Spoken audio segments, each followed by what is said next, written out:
Hello there, good morning, good afternoon, good day. How you doing? It's Jim. Welcome back to the channel. Welcome to the channel if it's your first time here. Now, earlier today, I made some posts on various social media platforms that I wouldn't be making a video today because it is our son's sports day. Sports day has been and gone, it finished. I have a little bit of time, so I thought, you know what, I am going to make a video today. But I haven't got time to do a big, long listening through to an album or anything like that. So this is a one that I've been thinking about making for a little while. It's called "Why Do I Listen to Vinyl?" You know, all this stuff back here. I made a blog post something over a year ago over on my blog. If you haven't seen it, so go and have a look. It's kind of, I'm going to echo what I said on there, but I realised I've never actually made a video about this and talked about it. And I've seen quite recently a lot of other people making similar sorts of videos. So I thought, well, you know what? I've already said all this. I've done it, but I haven't done it in video form. So I really ought to just commit my thoughts to camera, to YouTube, so that so we are sort of all talking about the same sort of thing. Now, in this day and age, for the vast majority of people, any form of physical ownership of music is like a dinosaur thing. It's gone. It's we don't do it, and it's the same with film and for television. You know, we used to have box sets of DVDs, and before that, VHS tapes, where we used to have all films and everything, so you could sort of watch stuff again. But now, the world is absolutely at your fingertips. Say the world, a lot of the world, and it's all well and good. It's ever so convenient, and it's there for a small monthly sum. You have access to not every song ever recorded, obviously. One of my points, but a lot. But that is not what I like to do. So I do obviously use Spotify. I have a Spotify account. I use it routinely. You might be surprised to know. If I'm in the car, I'll be using Spotify to listen to music. When I'm out for a walk or a run, and I want to listen to something, I'll very often use Spotify if I'm not actually using music that I've got burnt onto my phone itself or to my portable music player. So it is very convenient, and it's very useful. It's also useful for checking things out if you've been recommended or suggested something to listen to, rather than sort of plunging straight in. So, okay, well, I'll just give that a quick check. Oh, yeah, I like that. Yes, I'll get it. Now, what I like about records, and to some extent as CDs, is that it's a physical thing and I own it. With streaming, you don't own anything. You are renting the right to listen to that music for those minutes or seconds that you happen to be listening to it. It doesn't belong to you. I mean, the music itself doesn't belong to me, but the format does. So if an artist decides, you know what, I'm going to remove all my music from this platform, you can no longer have access to it. They can't remove my music from my collection at all. No one can do that. So that's a really useful, from my point of view, a useful way to catalogue and to know the music I have. Also, because it is physical, it's finite. It's finite. I have a set number of records. I have a set number of CDs. I can't afford to have every record or every CD ever released. It's just unimaginable. It's impossible. Therefore, contrary to what you might expect, I listen to more music because I have a limited choice. If I have an unlimited choice of music, that is the only way I listen to it, I probably end up not listening to anything at all because it just becomes overwhelming. I start sort of, you know, doing everyone does it, this scroll, I don't fancy that, I don't fancy that. So start listening to something for 5 minutes. Oh, actually, no, I really want to listen to something else, and sort of move. And before you know it, you've wasted an hour and a half and actually not really listened to anything at all. If you put on a record and commit the time to listening to it, you are going to listen to it. And actually, making these videos where I am listening to records is also sort of helping me sort of focus in and do that properly, because I don't. If I was left to my own devices and just listening to music on Spotify or your whatever streaming service you fancy to use, I don't think I'd be listening to whole albums. I think I'd get to the point where don't know, want to listen to something else. But actually, having the discipline to sit down, it sounds like it's a chore, because it's not. But actually, the patience and the commitment to sit down and listen to music in the way that it was intended by the artist on a physical medium, kind of just, it makes you more at one with it. Now, this leads on to another point, that if I own something, which I do, I own these records. Some of them are second hand, some of them are new. CDs around the corner there. I own hundreds and hundreds, some of them second hand, some of them new. But they all have a value. They have a value to me, and they are worth something. They are. I mean, they are physically worth something. There'll be something that needs to be taken into account of a last will and testament at some point. But that's not really what I mean. But I put value on something that I own far more than something I don't. So I don't have any value for the TV that I watch. I enjoy it. I think it's good, but it doesn't actually have any intrinsic value. And I think it's the same with streaming music. For me, if you stream it and it's unlimited and there's an absolute abundance of it, it's omnipotent, it's everywhere, omnipresent, not omnipotent. It has no value. It loses its value. It loses its specialness. So actually owning a thing and limiting the amount that you own increases its value, and it makes you more at one with it. You have a much more personal relationship with it. It means something. It is a thing that you want to listen to. It is part of you. It is part of who you are. There is a story to how you got it. Where did you buy it? How did you find it? Where did you go to? When I go away for a weekend and I go to another city or town, I always try to go to a record shop or to a record fair or something like that. So every record that I own, I know where it comes from. I know what I was doing at the time, where I found it, how I found it. There is a story to it. And that's never the same with streaming. Never the same.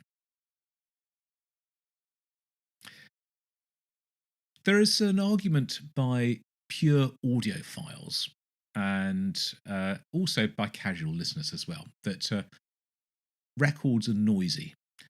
They pop and click. They occasionally have little skips and jumps, specifically and especially if you're listening to a very old record. And even if you've cleaned it and looked after it as carefully as you can, at some point it's going to deteriorate. And often when you buy a secondhand record, it may look great, but it will have the odd flaw here and there. Now, I'm a music lover as opposed to an audiophile. I try to listen to music in the best way that I can, but I'm not bothered by surface noise of the record. I'm not bothered by the clicks and the pops and the scratches and the ticks. It is like the record is bearing battle scars. It's carrying a story from its past life. So when you pick up a secondhand book and you start thumbing through it, there might be sort of handwritten notes in there and dog-eared corners, and there's a stain on one side of it where someone's put a coffee cup down it or something like that. That's a story. That's a life story of that physical thing. Well, it's the same with records as well. So every time you hear a little click or a pop or a little scratch or anything like that, although it is affecting the overall purity of the sonic delivery of the music, it's actually quite nice, isn't it? It doesn't detract from my point of view at all from the listening. It's I mean, if it's a very, very dirty and you've got a horrible, horrible sound, then of course, yes, that's a different case altogether. But having the occasional sort of pop and crack and tick on there is kind of all part of the charm and the warmth and the nostalgia of how we all listen to music. Go back 30 years, and I know for some people that's beyond imagination, but go back 30 years or more. That's all we heard, and it was fine, and it is fine.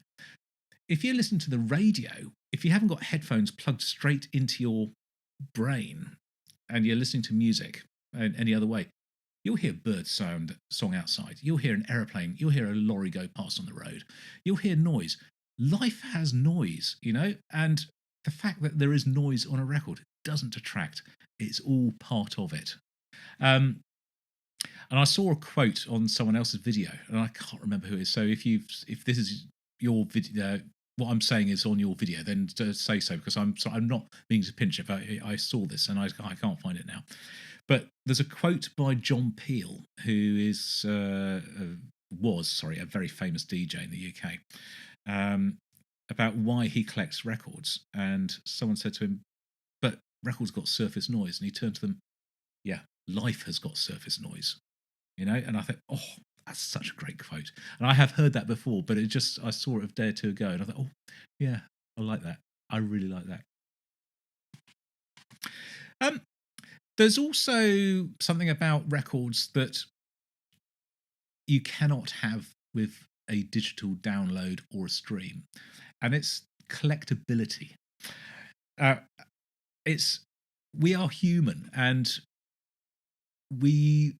not every human, of course, but a lot of people like to collect things. It's an inbuilt need, a passion within many of us that we like to collect things, whether that be stamps or whether it be china or antiques or books or were they picture cards, baseball cards, and everybody likes to collect things. This is a collection. It's not necessarily a very good collection, and it's not been very well curated, but it's mine, and I love it, and I love collecting it. I love finding things. I love adding to it and expanding it and finding better copies of ones I already have and replacing them. It's not about getting lots and lots and lots of copies of the same one. I don't do that. And I've got one or two repeats in here. But I just like collecting records. And that's a completely valid thing to be able to do, as much as it is to collect numbers of trains or collect stamps, or spoons. There is no spoon. Yes, there is. There are many spoons. So yeah, that's another reason. I've touched on this a little bit when I was saying about digital as opposed to analog records. I'm going to include CDs in it. I know CDs are technically digital, but they are an analog thing that you have to physically use to put on a machine to press play. It's a way of unplugging from the digital world. It's a way of taking yourself out of the whole realm of digital, the whole thing of living our lives on phones, on tablets, on computers. Put on headphones, put on speakers, drop the needle on the record, zone out. It's your time. It's time away from the noise of digital life, which is unbearable and excruciating at times. It's just an escape. It is literally time for you, me, away from that noise. So even when I'm doing something like this, I've got a camera and I'm talking to it, I'm listening to music. I'm not watching, I'm I'm not plugged into anything. I am plugged into my record player. I'm plugged into my headphones, and there's a camera just looking at me. But I'm not connected to the digital world. It's just a lovely, lovely experience just to be able to take yourself out of it and to forget about all that stuff for a while. Now, a big one that is obvious, I suppose, is the artwork, the packaging, the whole package of a record. So I've got a couple of examples here. This is Emerson, Lake and Palmer's live record. Welcome back, my friends, to the show that never ends. Ladies and gentlemen, it's Emerson, Lake and Palmer. You can listen to all of this digitally. Of course you can. It's available everywhere to stream. But what you don't get and can never replicate is this.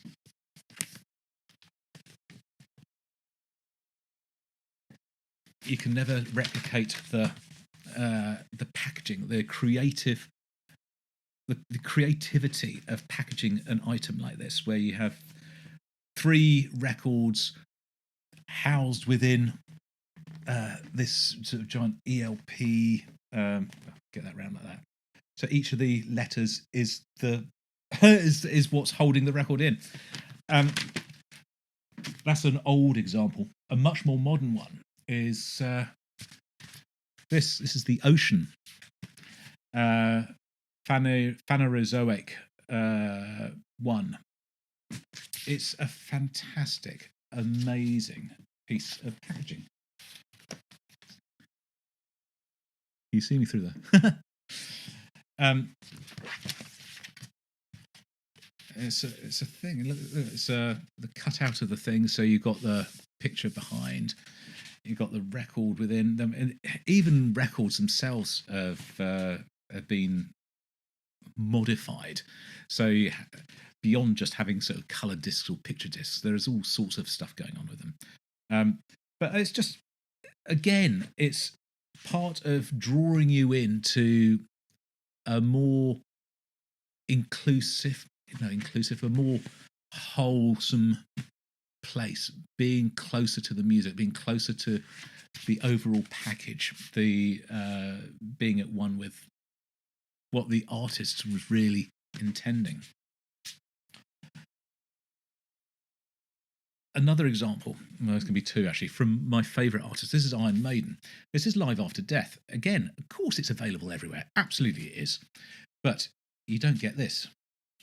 You don't get all of this. You don't get the inner sleeves containing hundreds and hundreds more photos, liner notes, lyrics. A